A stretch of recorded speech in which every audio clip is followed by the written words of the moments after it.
Hey, welcome into We Called It. We have a fantastic show for you today. We're going to be going through the big Monday night battle for the NFC East. I'm going to cover the Arizona-Chicago game and why I like a special move on Arizona there. I asked Connor for his favorite pick of the week, and he just said he hates all the lines, but he didn't chicken out. He still got 3 or 4, maybe 5 picks for you ready to go. All right, and as a reminder, I'm Philip Call. I'm a contributor at the Action Network, joined as always with Connor Lucas, a former college wide receiver. How you doing, Connor? Doing well, Phil. Thanks for ratting me out already, but yes, I don't like. I like almost no lines. Totals, maybe.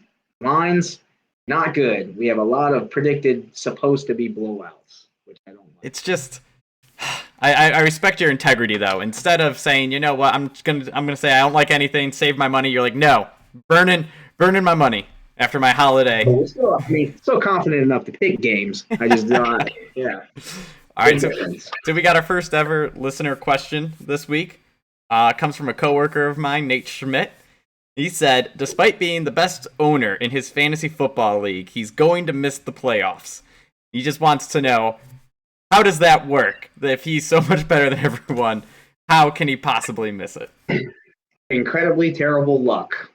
There's a league that I co-own in, and we have the second highest points, and we are in 6th or 7th place. It's top 6 go, and there's almost no chance that we make it.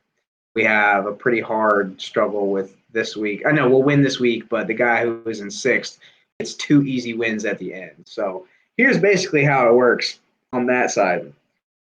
You see this especially if there's 14-game playoffs or 14-game regular season, then 15, 16, 17 is your playoffs.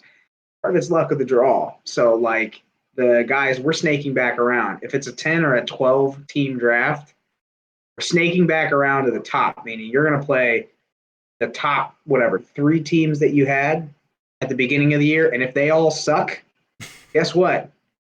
You could win with half your team, and you get 6 wins. You might open with 3 bad teams. Then you play a real tough stretch, and then you play those 3 bad teams again. And if that's how it is, like it is in our league, guess what? Somebody just got 6 free wins, and their team is terrible. Actually, the guy with the best record in our fantasy is 10-2, and he's like 200 points behind me. It's not even close. His title for his team is "How do I have this record?" At least he admits it. His best running backs were James Robinson and Clyde Edwards-Helaire. Yeah. Clyde Edwards been out for 4 games or whatever, and James Robinson really sucked at the beginning of the year, and he's 10-2. Makes no sense. So in my family group chat, people frequently say I have a good fantasy defense, and I just go, that is your way of saying my team sucks. Drives me crazy. But they're like, oh, I keep winning, it's got to be my defense, and it's just obnoxious to me. But to your point, you got to play the odds. So you're drafting, and there's, let's say, 12 teams. You have like a 1 in 12 chance of drafting the best team, right? And you're going to get BS picks. In my family league, someone got Deebo Samuel and James Conner late in the draft. So you're talking 7th, 8th, 9th picks. Me and my other brother had first 2 picks, Christian McCaffrey, Dalvin Cook, the obvious favorites. Well, just bad luck is how it ends up working out for us. We get injuries. Our team's hampered.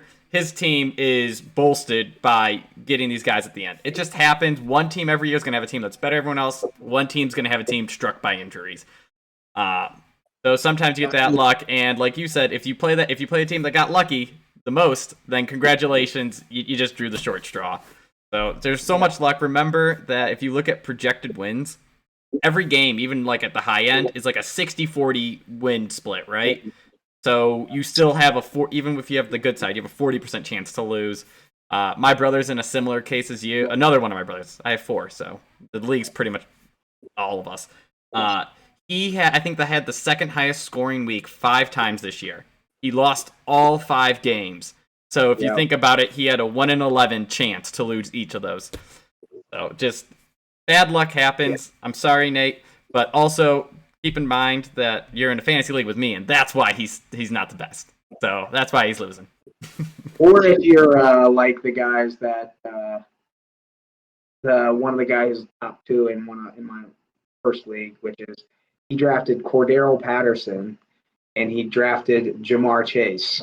So, and both of those guys dropped to mid second, third, fourth, fifth rounds because Jamar Chase couldn't catch anything in the preseason. Cordero Patterson was a borderline undraftable player. So. Exactly. So lucky him. But when you pick up one of the most valuable players and it costs you nothing, it's just how it is. It happens every year. One person gets lucky. However, from my experience, and I looked this up on my family league's history, I think the highest scoring team only won the league one time. So once you get to the playoffs, all bets are off. It's who gets lucky, who gets hot. You're going to win by picking up whoever you picked up as a waiver wire ad because somebody got hurt. Somebody has Madison.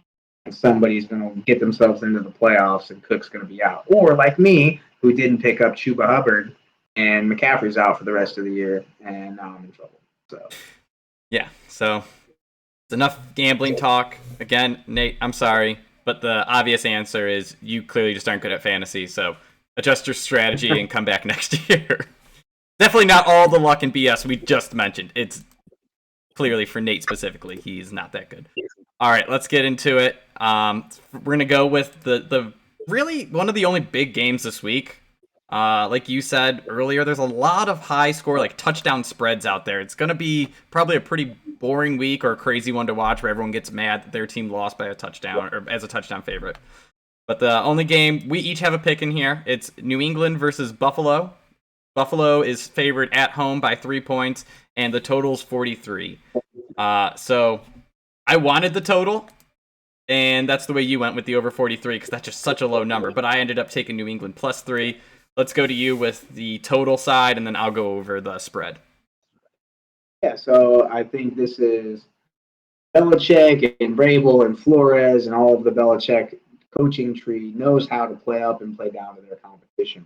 If you look at the last game where New England was clearly way better and overmatched Atlanta completely, they won 25-0.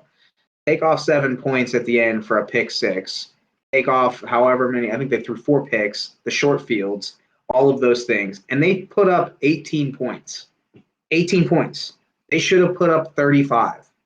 That being said, I think what did they put up this past week? They put up a huge number this past week. 31. They put up 31 this past week. The Pats, they had 36. So, yeah. They put up 36.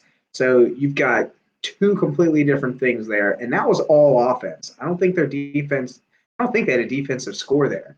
So that's all offense. They had 4 turnovers, so. They did. They did, but in my opinion, Belichick knows how to do whatever the other team is doing. So if the other team is not scoring, then he's going to play ball control. And I think he's going to run Damian Harris and he's going to run Ramondre Stevenson. This isn't the case with the Bills. The Bills are kind of rebounding. They've had a rebound game these last couple of games. Either the last game, I think that they will score. I think that they'll figure it out. I mean, you got to look at it 23-20. I think the Bills put up more than that. And I think Mac Jones has played himself into be able to compete as a shootout type of quarterback if the game calls for it. He's smart enough to do it. I think this game will call for it. Yeah, I know. It's going to be raining. It's going to be snowy and all that other stuff. But 2 weeks ago, I think the Bills were playing was it the Dolphins? No, they were playing somebody. The Bills were playing in a bad weather game, and they put up like 40 points. And so it wasn't a good – because I remember because I picked the under for that exact reason, and the Bills blew it out of the water in a rainy, snowy sort of mix. They're at home. Mac Jones I don't think is going to be rattled. I think they'll just play up to that.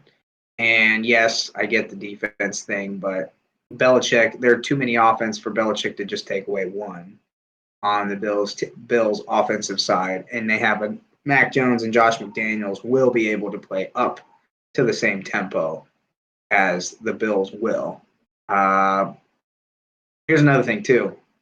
Tre'Davious White, big loss for the Bills defense. That hurts a lot. So, I mean, you cannot just line him up one-on-one anymore with whoever. Now, that being said, it's not like the New England Patriots have a burner on the outside, but they have enough that you got to load the box to where you would have to put a one-on-one situation with White versus Jacoby Myers or White versus N'Keal Harry or White versus somebody. They can't do that anymore. So I do believe that they'll have some.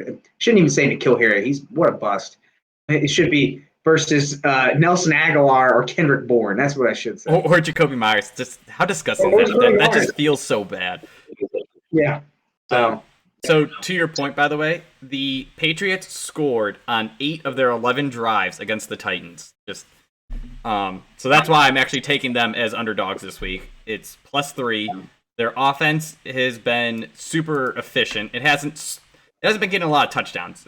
Kicked 6 field goals last week, 5 field goals last week, and I think they're number 6 or number 7 in scoring offense. Yes, in the league. They just every time they get the ball, they produce points. Whether it's a field goal or a touchdown, they turn it into points.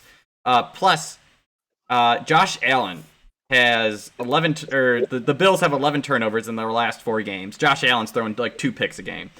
I think the Patriots have the style that the Colts had against the Bills when they blew them out the water. So I think they're going to get a lot of the Patriots are going to run down their throat the way Jonathan Taylor did, and then they'll force a turnover. And I think the Bills will be able to throw and catch up or get that touchdown late, but to hit your over. I'm not worried about the score, like I said. I think New England just has a comfortable enough lead, and then they kind of just coast from there because the Bills struggle against the run. Jonathan Taylor, Derrick Henry, only 2 legit runners that they went up against, both had huge games, like 150 plus yards and 3 touchdowns. So I like the Patriots a lot. The problem is I don't like the Patriots as a team. Drives me crazy. I don't think they have good wins. However, I am discounting everything the Bills do. I haven't seen both these teams haven't beaten anyone and make me go, yep, that's a legit team. They look fantastic. I guess that's just the whole AFC right now, though. So NFC's winning the Super Bowl, I guess, is where I'm really going with this. All right, let's go on to game number 2. So we have Arizona versus Chicago. This is a game I will be writing on this week. I'm going to take Arizona in the first half, -3.5. So this pick is really mostly against the Bears. They beat the Lions by 2, and they lost to the Ravens, who didn't have Lamar Jackson by 3 or something like that. I think Matt Nagy is on his way out as a coach. I don't think the players respect him, and I think there's just no ability to finish games because of it. But I guess that doesn't matter since I'm taking the first half. I think that Arizona has shown that they are really good, even though they had to use Colt McCoy. I think Kyler Murray should be back for this game. Even if he isn't, I still believe in Colt McCoy to get going early. And the total spread is 7 or 7.5. That's a lot for Arizona, who they got complacent, and I think against the Seahawks, but they still had a comfortable lead. But it wasn't like a blow. It didn't feel like a blowout, even though it was. So I'd say get the first half. Get it out the way early. Watch them get out to their lead, and the Bears might strike back. I'm starting Darnell Mooney in fantasy everywhere I can because I think he'll get like a big 50-yard catch, in the second half. But Cardinals first half, I just think is money. Cardinals are too good. They're reminding me. They're making me think of the Packers right now, where it's those two keep pulling players away. It doesn't matter. They're still going to beat anyone on their schedule.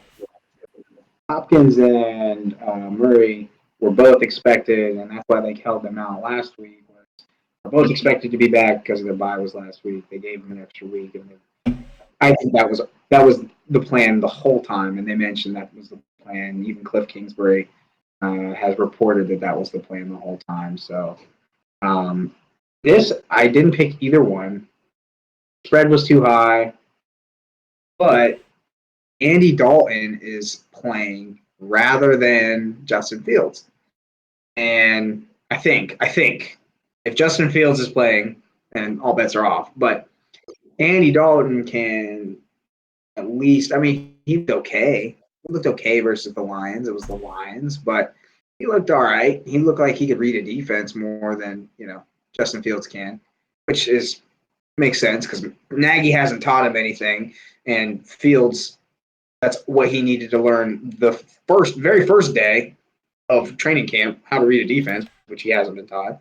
And I don't know. I just feel like Andy would be able to cover the 7.5 spread, which maybe not Fields, but I feel like Andy Dalton would be able to. So Andy Dalton reminds me of like a quarterback who would be a great against the spread, but terrible. Like he could go 0-16, but like 10-6 or 10-7 against the spread. So 0-17 now this year.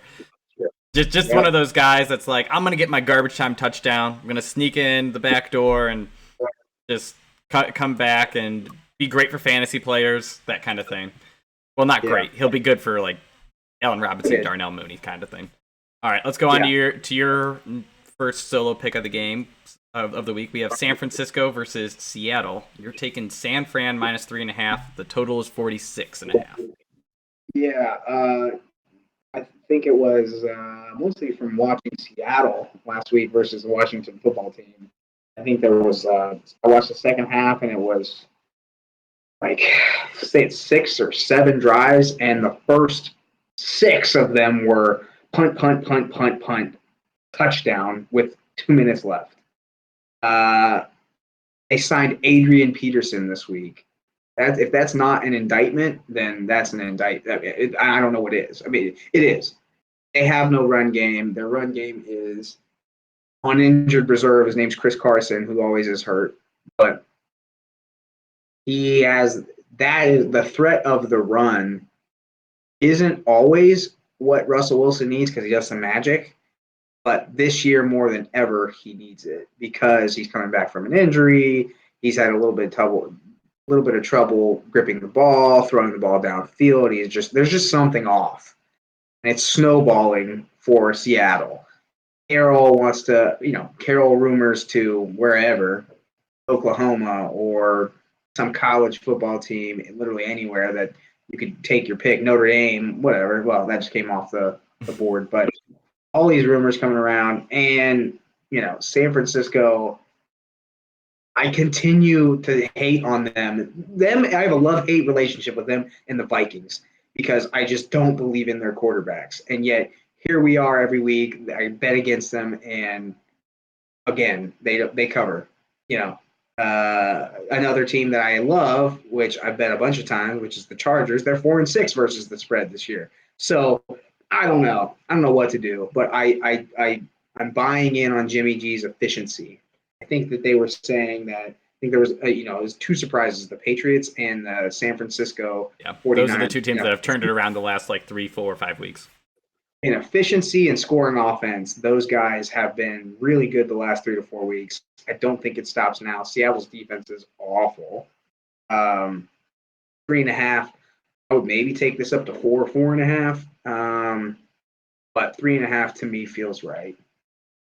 Yeah, I'd like it at 3. I would much rather like it at 3, but 3.5 is fine. I completely agree with you. I think this is a blend of some early season hate for San Fran and some early season love for Seattle, because this just doesn't seem right with the way these teams have been playing recently.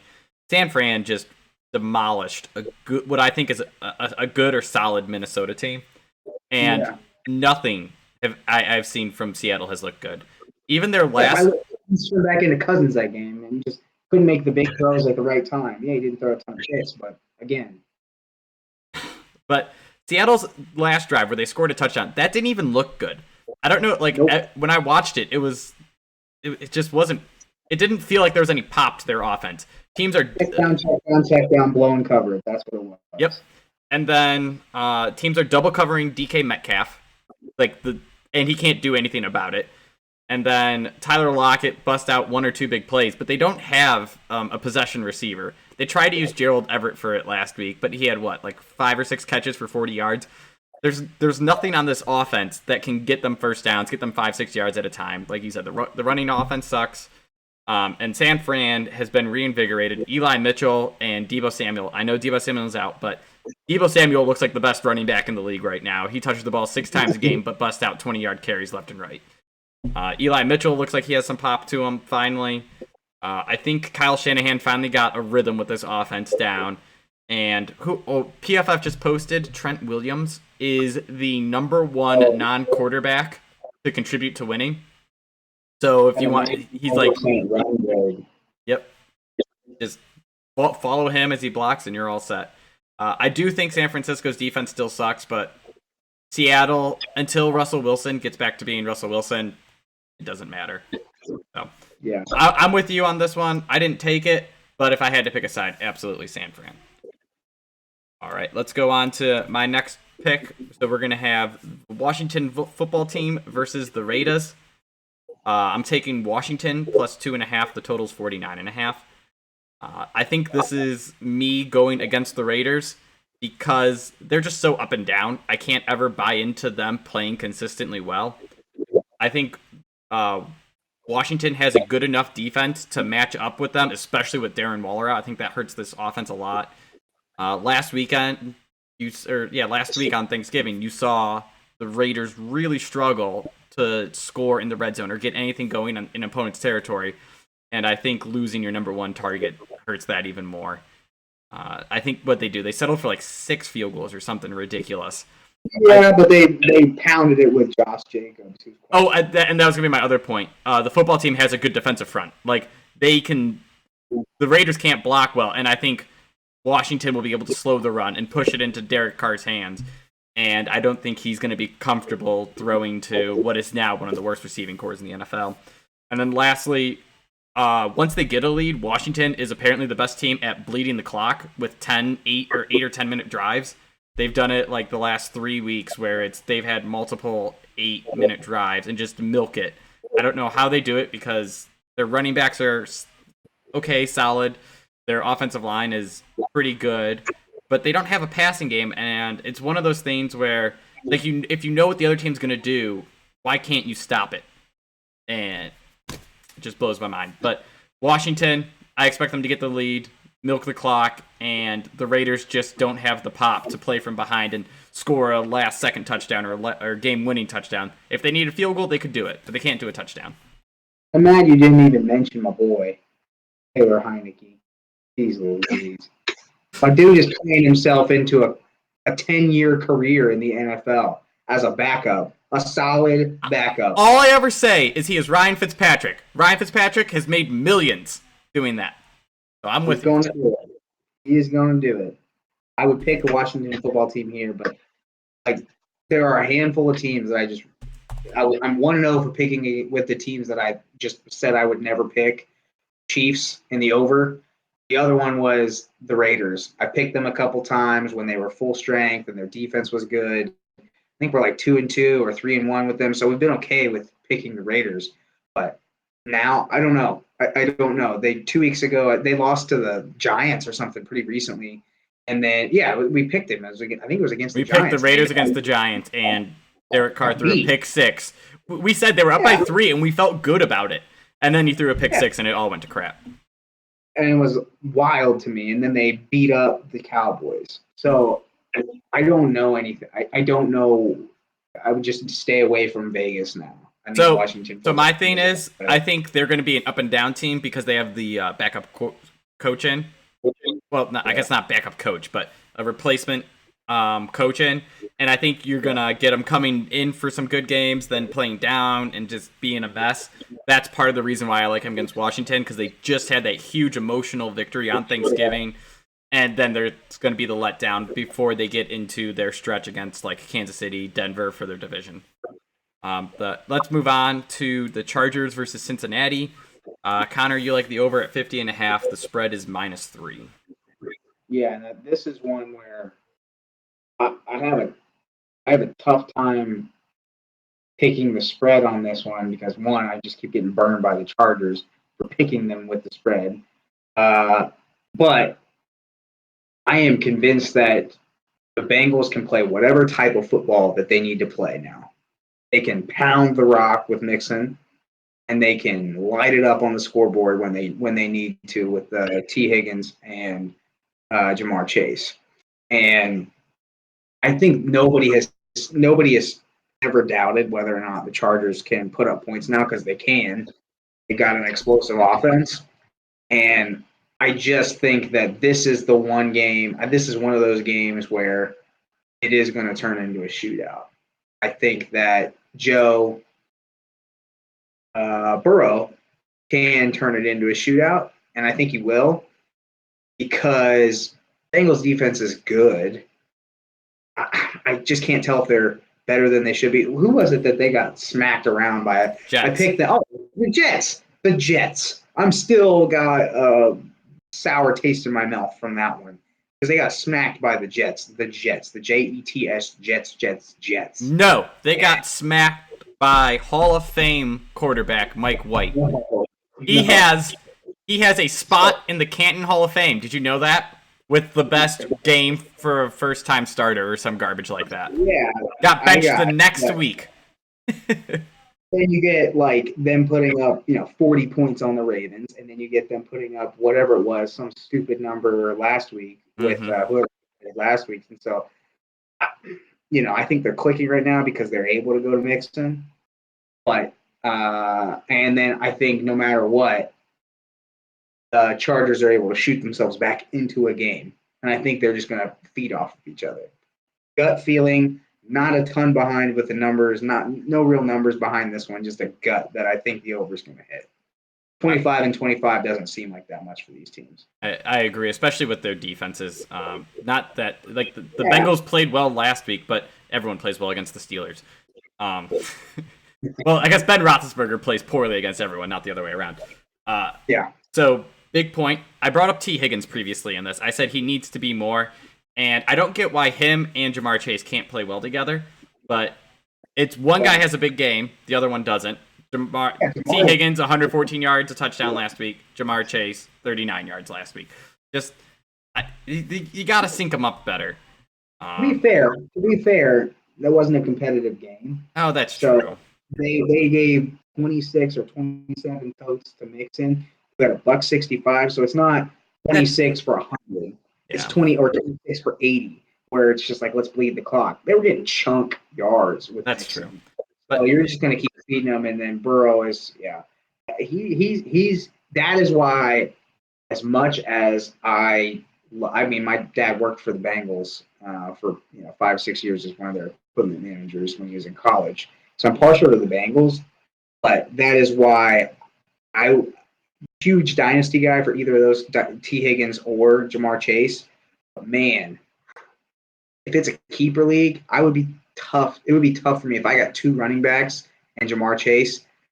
It would be tough for me to hold on to Jamar Chase just because Joe's going to pick whoever's open. Yeah, that's it. And Zach Taylor's going to run a conservative offense. I think he's shown to have a lot of preference for that.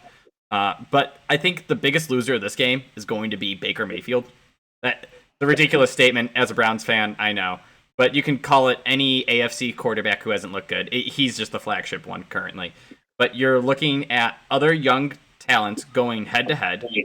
And if you're right and they light up the scoreboard, the Browns got to look at Baker Mayfield and be like, we can't compete there.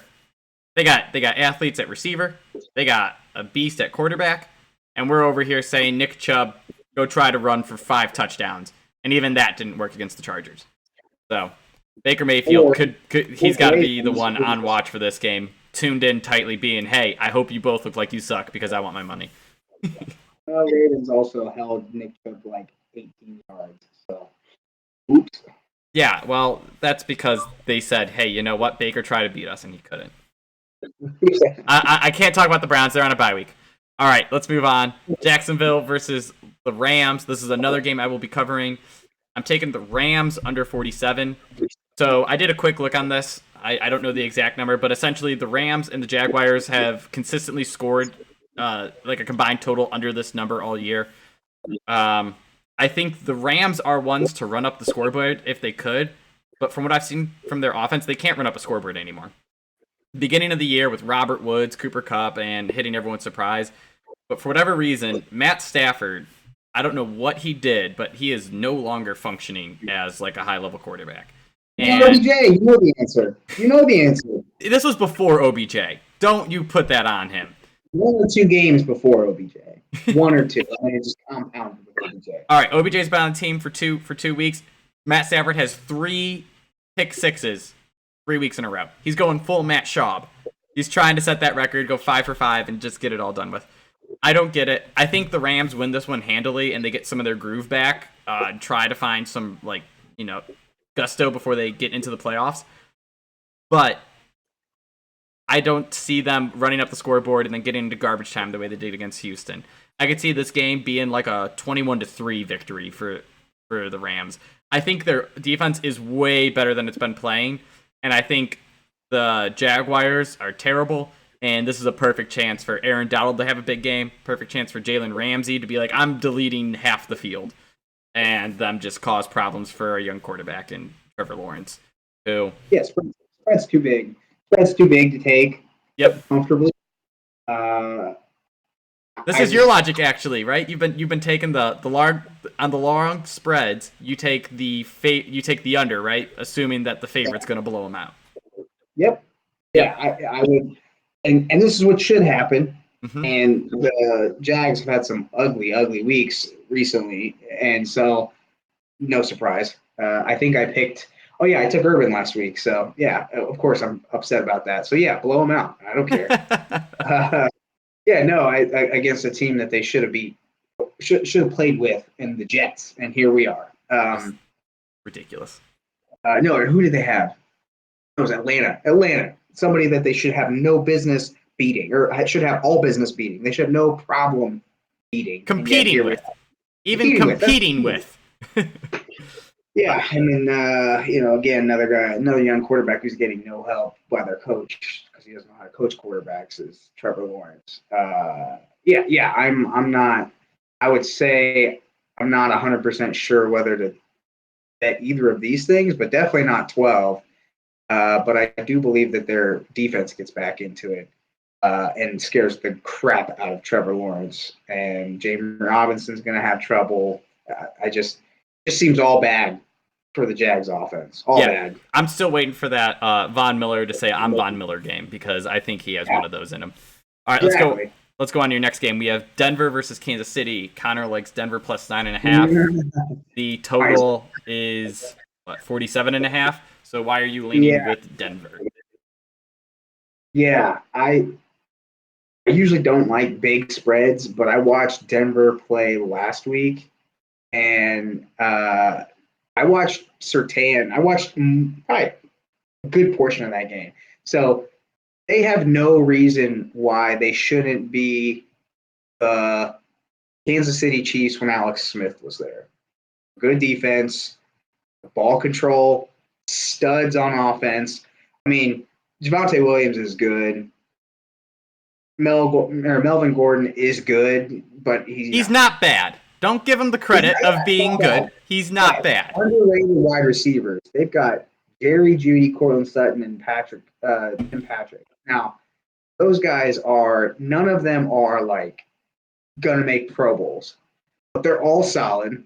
You have a run game, but Surtain he looked really good last week. I think he had 2 interceptions and one was a pick 6 or something like that, right? 2 interceptions and one was a pick 6, and you just have a defensive coach. And I finally watched. I was always like, Denver is putting up like 14 points and 21 points, and they just don't seem like they can score points.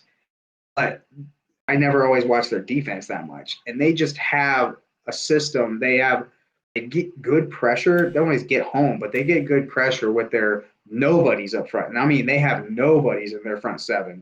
They got 2 dudes that were from Ohio State that they got in the 6th and 7th round, Aaron Browning and I think Tyreek. I can't remember, but he's from Columbus. He's from Gahanna, Lincoln. And they're doing Jonathan Cooper, and they're doing pretty well with him. And they rotate 5 or 6 guys up front, and they get home. They get pressure. And I just think, for just about anybody, 9.5 is big. Yep. And I don't know. That's another gut feeling. But again, I do a lot with my eyes and bet with my eyes. And they looked good last week, and they beat up on the Chargers. Also, me hating on the Chargers again. I think one really good thing, something similar to what we said for Kyle Shanahan, is him starting to get his groove back, is Vic Fangio is also starting to get his groove back, and I think that's why you're seeing these young players really start to step up for Denver. Because I think it's like offensive line play. I believe defense and offensive line play take longer to get going in the NFL because you just don't have many real like game style snaps for people. You don't get to see what your guys are really like until 5 or 6 weeks in. It's the old Bill Belichick logic, right? He trial and errored through September and October, and then November and December he had the best team in the NFL. So I think smart coaches just get better as you go on. And Vic Fangio, I believe, he's a fantastic coach. Defensive coach. That's what I mean. He needs help on offense. He needs help on offense. If you got Kyle Shanahan to be his offensive coordinator, it might be my favorite team ever. Yeah. But so I think he's starting to find his groove defensively, and Kansas City has not been good offensively. I know. They had the 41-point blowout of the Raiders. I haven't been impressed with them at all. I want to see Kansas City's offense start to flash and pop because who doesn't like to watch Patrick Mahomes hit those crazy throws? It's just not there right now. And that's where I always thought I'm never going to bet Kansas City. I'm never going to bet Las Vegas anymore. I'm betting against Kansas City here, but even with a game where their defense has played well the last 2 weeks and they've looked formidable, they haven't looked like Kansas City except for the one game that they had with 41 versus Vegas. Could they have another 41? Sure. Could their defense revert back to the first 8 games of the season? Yeah, and they could keep Denver in it just because Vic Fangio has given the reins to Teddy Bridgewater, and they've got a decent amount of weapons to keep a 9.5 spread. Yeah, this game could be 40-30 or 40-32 and you cover, right? That's how I feel like this is going to go. Yeah, I think realistically, I would see this game ending more 23-14 and you cover the 9.5 in the most BS way possible. I just think that it's funny to say it, but Kansas City has played as a defensive team for 3 or 4 of their wins, which is really sad to say because, like I said, you love watching their offense. So giving a kind of defensive-minded team or a team that is scoring based or winning based on their defense 9.5 points, I think is just ridiculous. All right, we'll go on to my next game. We have Philly versus the Jets. I'm going to take the Eagles. I'm going to take the under 45 in this game. The spread is 7. This was a pretty easy one for me. I think the Jets suck. I think the Eagles have a terrible offense that loves to run the clock. And I think what we're going to get is a game similar to last week where the Eagles played the Giants, and it was 3-0 until the fourth quarter. They're just going to be running it into the best part of the opponent's defense, and it's going to be boring. No one's going to want to watch it, but it's going to be low scoring, so you can make money off of it.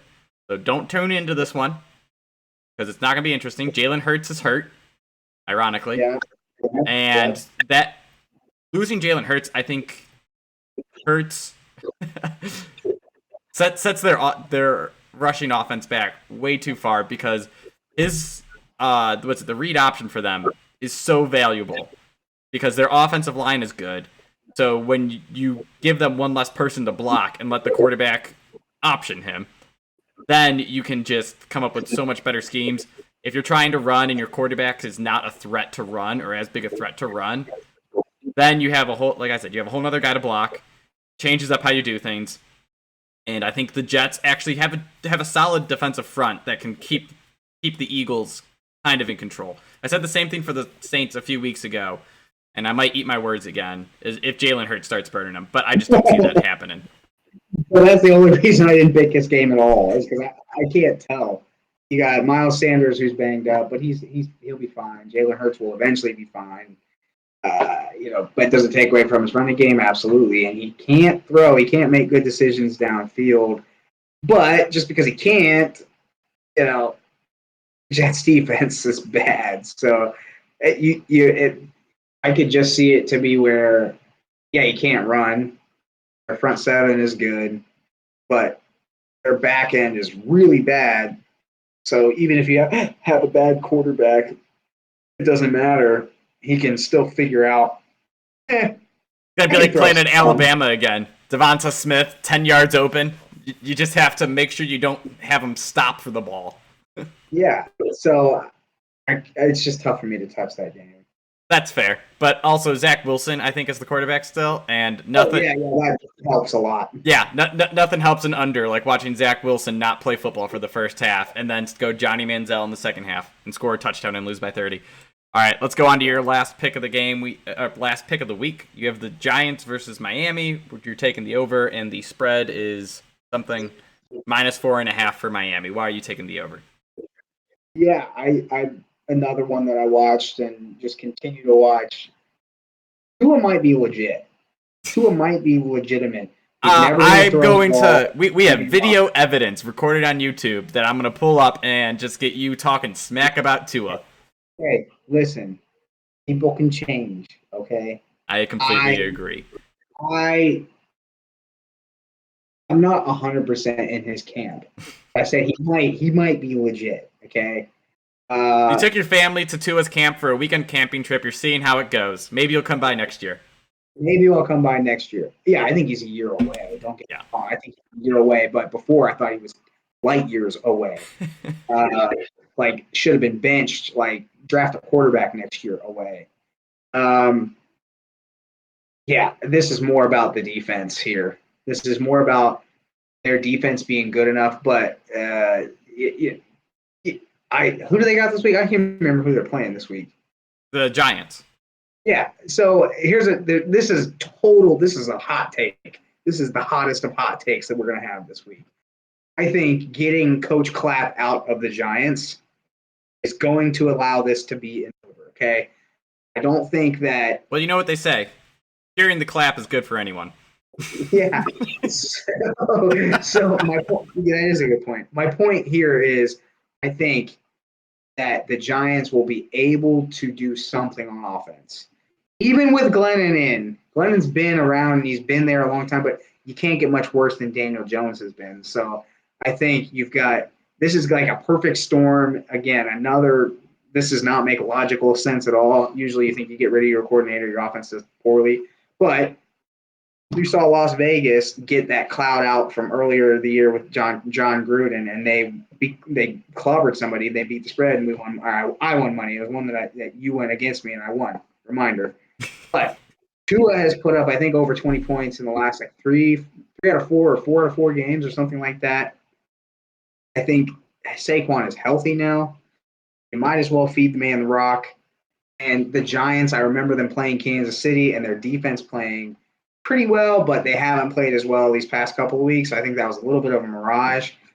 I think Flores is going to have, I think Tua makes this somewhat of a shootout.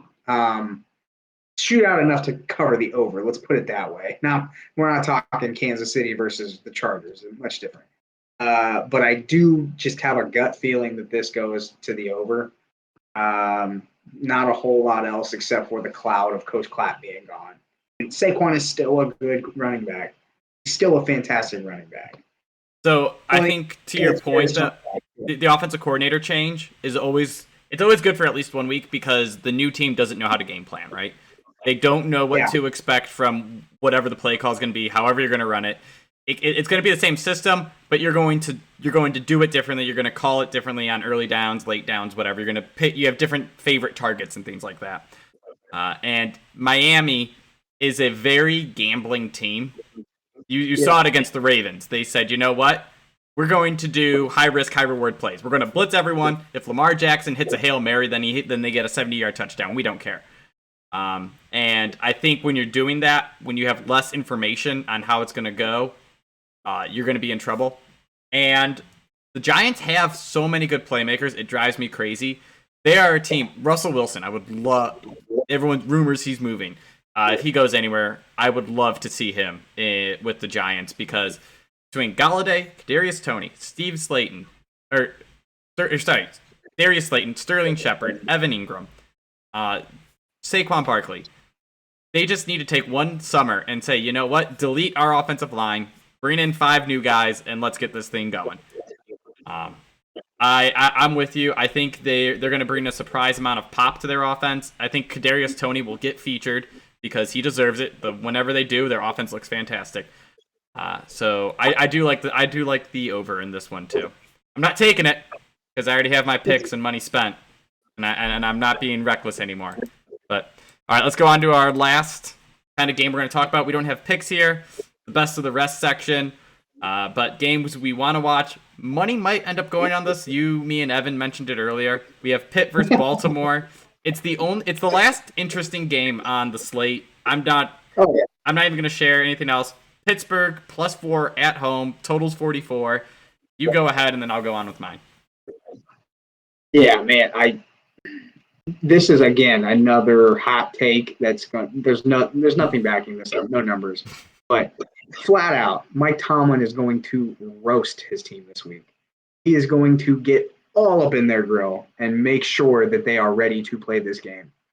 And I think if that comes to fruition, and if you have Lamar look even half as bad as what he did last week, Pittsburgh covers this game. Because I just cannot see Big Ben not responding even a little bit. I mean, I don't think he's as bad as he was last week, but you still have a ton of weapons on offense. You still have a good front.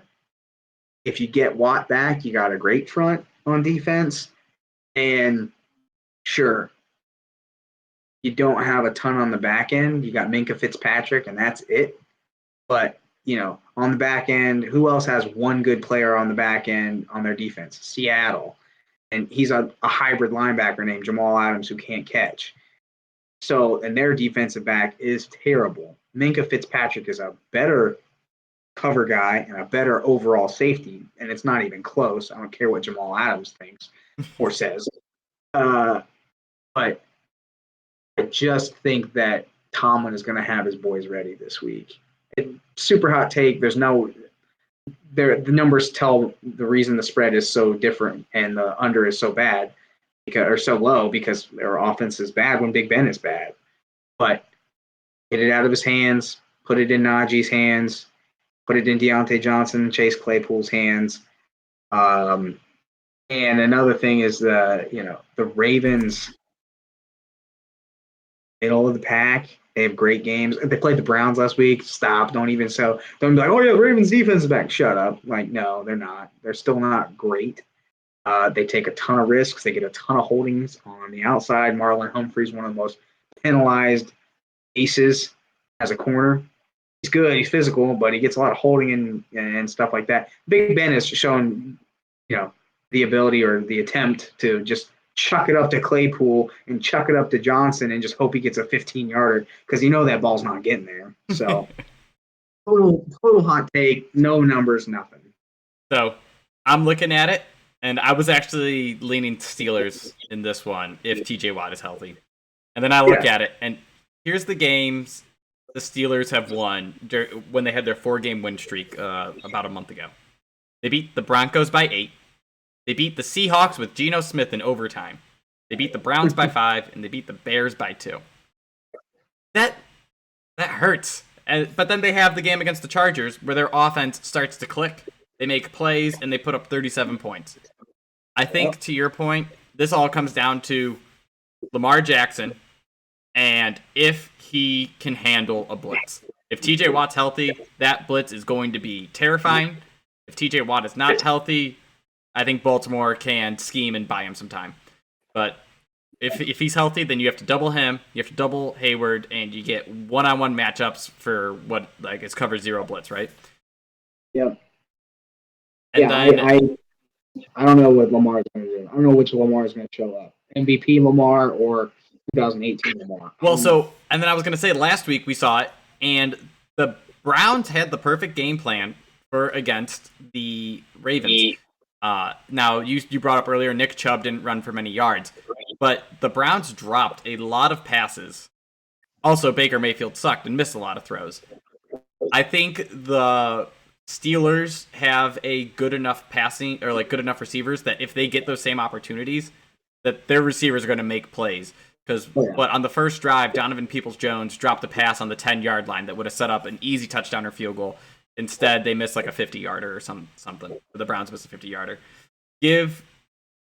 I think Ben Roethlisberger This might sound bad. I don't think he's better than Baker Mayfield right now, but I think on any given throw he is better. He can throw better than Baker Mayfield, so I'd rather have him throw my fourth quarter plays. Like if I need a clutch drive, I need one big drive. I think the ceiling for Ben is higher than Baker, and I think if it's close, then he'll get them within that 4-point spread, because 4 points is a lot, especially for a team with a good defense like those Steelers and a team that I know they're number one in the AFC. They're 8-3, but the Ravens have looked shaky. I find it harder to believe. This is a team. We laugh at the Steelers for tying the Lions. Well, the Ravens only beat the Steelers because of a record-setting beat the Lions because of a record-setting field goal. They're up and down, and they have looked down the last couple weeks. Yeah. Yep. All right. I don't know. We'll see. All right. So we're getting to our burning deep inside section. Actually, Connor and I talked about how we don't have any burning deep inside takes, nothing boiling up inside us that just needs to come out. But I did come up with something that that can be discussed as we were going through our games, and that is offensive coaches being figured out, or are offensive coaches limited by their quarterbacks? So, perfect examples: Kyle Shanahan with Jimmy Garoppolo, Kevin Stefanski with Baker Mayfield. I can't even think of other ones. Those are just like the two flagship ones where you have. Well, you got Lamar. Lamar is in there, kind of. The Ravens are kind of in there. Have they been figured out? Well, so I don't think they've been figured out as much as because the Ravens' solution to their problem is obvious. It's Lamar, make a quick read and hit your option. I remember I was watching the Browns game last week, and Lamar's running around for 10 minutes, but if you watch the replay, his tight end is open immediately because they just leave him uncovered. They match up outside. They blitz everyone. So if he just keeps his head up, hits Mark Andrews, it's an easy touchdown. Instead, it's a risky 30-yard touchdown that should have been a 5-yard pass because he scrambled 20 yards back. So I don't like that offense because it is built around the improvisation of Lamar Jackson. It is built around him being a better athlete than you. Is it built on that, or is it what he does? Same thing. So I'm saying built around the fact that let's run the read option. Okay. And the read option says, hey, if I make the wrong read, can I still get 6 yards? Yeah, because I'm way faster and way more athletic than you. Then all of a sudden, you get in a holding penalty, or you get an offsides, and now you get 4 and 5 yards, and it's still 3rd and long. Now it's obvious passing downs. Now you have to sit here and say, Lamar, make 2 or 3 reads here. Oh, and by the way, it's 3rd and long. Guess who's coming? Everyone. Can you read? Can you scheme your front 5 to make the right read and send them your blockers in the correct way? Can't do that yet. And we keep saying yet. I mean, he is only like 24. But that's not what the offense is. Tom Brady, his offense is go up with a dual call and pick one. After I've given you 6 different hard counts and say, Tom, read what they're doing on defense, scheme the line, keep a back in, or check to a different play to where you know is going to work because you've come up and you are able to read those things and make the right read. That is the difference between like a Tom Brady and a Lamar Jackson.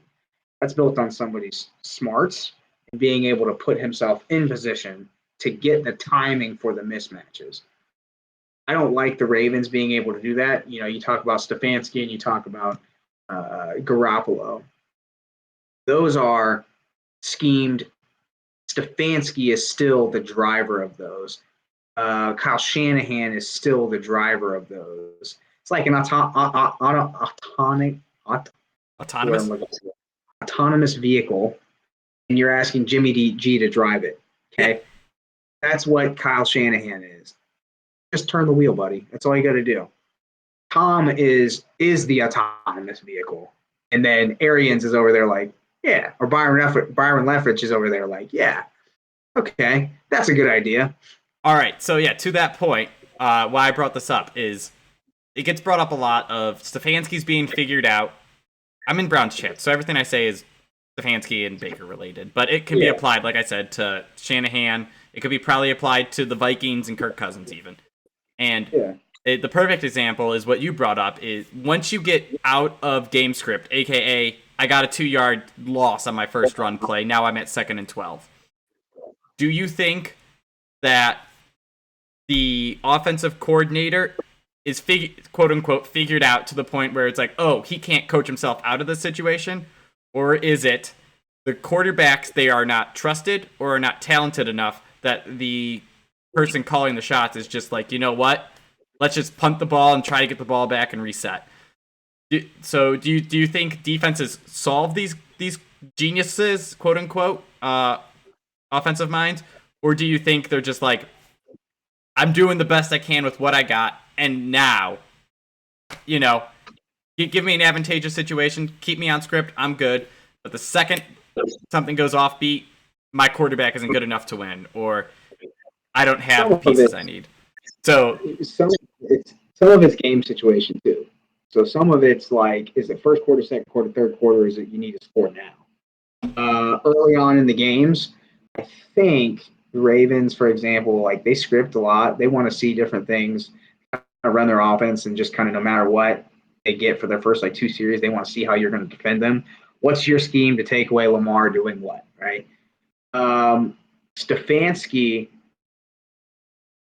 he is more committed to his scheme. Like, okay, they're losing to the Ravens last week. It's not a blowout, but they're losing. And he is just so committed to just trying to run Kareem Hunt and run Chubb up the middle, like over and over again. And I never understood that. And we were talking about this, like we talked about this about the Ohio State game this past weekend. They came out, we said we needed them to get a drive. They needed to score first drive in the second half. They went 3 and out by running the ball 3 times in a row up the middle, where it's basically saying you're not taking the situation at hand into your play column. So I think it makes, like Stefanski, he makes defensive coordinators look smart sometimes. And in this case, he made Baltimore look smart there because he's saying, hey, I got to run this play action. My offense is built off of play action. Well, no, it's not. It doesn't have to be. You can run the play action and never. Okay, flash fake. Chargers. They run flash fakes all the time. Do the Chargers run the ball 30 times a game? No, they don't. But they still flash fake every time. That is what Stefanski, I think, in that case is. I think Stefanski is figured out. That's my opinion. Okay. Because his offense will work when he has a good game script, they're ahead, a good quarterback, not Baker, and he can be in rhythm all the time. When he comes out, I think that he is not. He can't catch up. I think that his scheme is not built for that, and he does not make the right plays afterwards. Andy Reid is the opposite. Andy Reid is too arrogant. Andy Reid is one of the smartest minds. He will play to whatever his strength is for that game. Too much. Now, he doesn't use his offensive line, and he doesn't, he allows Patrick to come up and dual call it or whatever.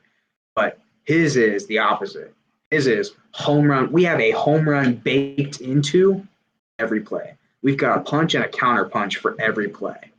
He doesn't just go, yeah, you know what? Game script says, I got a pretty good back in Clyde Edwards-Helaire. I've got a bigger back in Darrell Henderson. I should get up on these guys and I should just run it. I should get up and my game script should dictate it. Andy Reid has a game plan, and no matter what the game plan is, up by 40, down by 40, same game plan. It is cut your throat and I'm going to throw the ball. Like, that's it. Stefanski's the opposite. Up by 40, down by 40, Chubb, play action. So, yeah, but all in all, Reed can scheme better than Stefanski. Nobody has figured out anything. So let me ask you this: do you blame the Browns' struggles more on Stefanski or on Baker? Because the only reason I bring this up is I always bring up San Fran with Garoppolo and Shanahan. Early in the year, no one blamed Shanahan for their struggles. They all said it was Jimmy G, he's the problem, get him out. When the Vikings struggle, no one blames Clint Kubiak. They all say Kirk Cousins is the problem, get him out. In Cleveland, right now, they're saying Baker's not good, but people might be figuring out Stefanski because, and there's warrant to it because, like you said, he chooses to run. Do you think he would change his opinion on running as much if he had a different quarterback or different receivers, or just my point is he's limited to what he has. I believe in Stefanski as a coordinator. If I had to change one thing, it's Baker and the receivers. Like if I had to change something, I change the personnel, not Stefanski. So that's just my opinion. It's hard to tell because obviously it's hard to tell. People get paid millions to do this, and they screw it up all the time. Stefanski didn't win. He didn't go to the NFL championship with who was it at the time? The dude that's a backup right now, Case Keenum. Yeah. He didn't win. He didn't win it all. He did lose. He got on a hot streak where they were in good games where, you also got to remember New Orleans had the historically bad missed interception. Tackle. Missed interception, tackle. Both at the same time. So, I just don't like. I think that is just an old school way to play offense, and I think the game has evolved. Okay. It's a great way to have a Derrick Henry, Vrabel, a San Francisco, and a Minnesota. I think that will win you games in the NFL. I don't think any of those teams win the NFL championship that way. I think Stefanski has to update. I think he has to change in some way, shape, or form. And I think they need better receivers. Do I think they need to replace Baker? Baker's not a turnover machine. If Baker had a stretch where he was going as bad as Lamar, I would say yes. Okay. Baker is good for a handful of bad passes, which leads to 1 or 2 interceptions. But for the most part, Baker's accurate. Baker makes throws on time. And there are definitely certain things that he does wrong. And he's not very tall, and he's not going to win you with athleticism. But if you can get him into situations, that's why I say you got to get him into winning situations. Got to get him into winning more games, and your offense only does that if you look at it. I bet you I'd be interested to know the stats. In the first half, how many games are the Browns winning in the first half? And then I bet you his Baker stats are way better. Way better. You are now putting the hands when they're losing, you're putting it in Baker's Nothing hands. Down here. Stefanski needs to learn to be up in the early parts of games. Mm-hmm. I think that if you don't score with your running, don't score within your first couple of drives, and you've already bled the clock a lot because you run the ball. So I think you put yourself behind the chains, you put yourself behind the game plan and the game script, and so I think he has to update. I don't think Baker's completely at fault here. Yeah, I actually lean more towards Stefanski. Okay. So I agree with your premise that I think the Browns actually have a good core. They just need better receivers. Like DPJ and Jarvis Landry aren't good enough. But it's shared blame. We just disagree on who gets the lion's share, but I don't think anyone's worth replacing. Do you think, let's go back to the San Fran example, do you think Jimmy Garoppolo deserves to be replaced? Or, because they have Trey Lance. Next year, yes. Okay. And then lastly, you got Kirk Cousins. He's the last one in this conversation. No one's saying replace Lamar. I'm sorry. You can say it, but no one's going to say replace the best athlete in the NFL who is fantastic still. Kirk Cousins is the last one. Yep. Both of those teams are not going to win the NFL championship. The 49ers are not going to win with Jimmy G. And they need to give Trey another year to learn Shanahan's system. And he can open up the playbook more for him, replace him next year.